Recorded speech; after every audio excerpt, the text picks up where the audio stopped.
एक बार की बात है, माधवपुर नाम का एक गांव था। गांव वाले बड़े ही धूमधाम से नवरात्रि बनाया करते थे। इस बार भी गांव वाले नवरात्रि की तैयारी शुरू कर दिए थे। गांव वाले गांव को सजाने में लगे हुए थे। गांव से दूर पहाड़ी के पास एक बहुत ही बड़ा घना जंगल था। उस जंगल में एक चुड़ैल रहा करती थी। चुड़ैल गाँव में कभी भी नहीं आया करती थी। एक दिन चुड़ैल कहीं पर जा रही थी तो चुड़ैल को दो गाँव के लोग नवरात्रि के बारे में बात करते हुए दिखते हैं। चुड़ैल रुककर उनकी बातें सुनने लगती है। अरे गजोधर भैया, इस बार भी नवरात्रि हम गांव वाले बड़े ही धूमधाम से बनाएंगे। हाँ, सही कह रहे हो तुम भीमा भैया। और इस बार माता का पंडाल गांव के बीचों बीच में लगेगा ताकि सभी गांव वालों को माता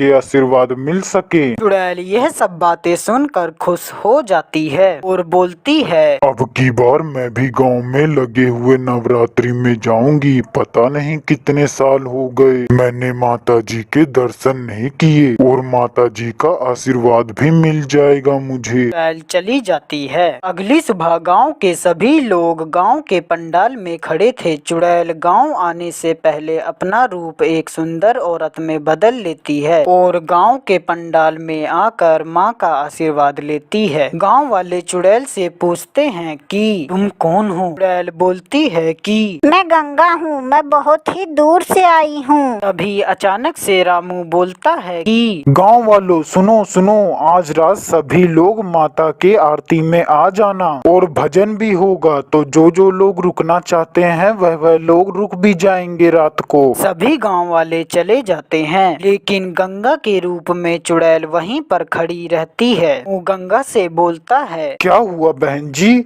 क्या आपको नहीं जाना है? ही वो क्या है ना, मेरे पास अभी रहने के लिए कोई घर भी नहीं है, तो मैं जाऊँ तो जाऊँ कहाँ? रामू बोलता है कि बहन, तुम गांव में जो राम खिलावन का घर खाली है उसमें रह सकती हो। वह गांव के बिल्कुल किनारे में ही है। धन्यवाद रामू भैया, आप नहीं होते तो अभी मैं कहाँ रहती। रात को सभी गांव वाले इकट्ठा होकर माता जी की आरती करते हैं और प्रसाद ले लेकर अपने अपने घर चले जाते हैं। और जो लोग भजन के लिए रुकना चाहते थे वह सभी रुक जाते हैं। गंगा भी रुककर भजन करने लगती है। भजन करके जब गंगा घर पर आती है तो आज तो मजा आ गया, माता के दर्शन भी हो गए और भजन भी करते हुए इतना मजा आया। बस इसी तरह मैं 9 दिन तक माता की पूजा करूंगी और भजन भी करूंगी गांव वालों के साथ मिलकर। बस इन गांव वालों को कहीं इस बात का पता ना लग जाए कि मैं एक चुड़ैल हूँ, नहीं तो यह गांव वाले मुझे छोड़ेंगे नहीं। और वैसे भी मैं 12 बजे के बाद अपने असली रूप में आ जाती हूँ। मेरा ये चुड़ैल वाला रूप कहीं कोई देख ना ले। ऐसे ही 2 दिन बीत जाते हैं। एक दिन खूंटी गंगा के घर के पास से जा रहा था। अभी खूंटी को एक चुड़ैल दिखाई देती है। चुड़ैल को देखकर खूंटी डर जाता है और सभी को यह बात बताता है। दूसरी रात सभी गांव वाले गंगा के घर पर नजर बनाकर रखे हुए थे। ऐसे ही 12 बजते हैं, गंगा एक चुड़ैल बन जाती है। इसे देखकर सभी गांव वाले दंग रह जाते हैं और आपस में बात करने लगते हैं। भाइयों, हमें इस चुड़ैल को गांव से भगाना पड़ेगा किसी न किसी तरह। हाँ, सही कह रहे हो तुम। सभी गांव वाले अपने हाथ में डंडा लेकर गंगा के घर में आ जाते हैं। चुड़ैल सभी को देखकर बोलती है कि गांव वालों, मैं यहाँ पर किसी को कोई नुकसान पहुँचाने नहीं आई हूँ। मैं तो यहाँ पर तुम सभी गांव वालों के साथ नवरात्रि बनाने आई हूँ। चुड़ैल के बहुत कहने पर सभी गांव वाले मान जाते हैं और चुड़ैल बचे हुए नवरात्रि के दिन में नवरात्रि बनाती है।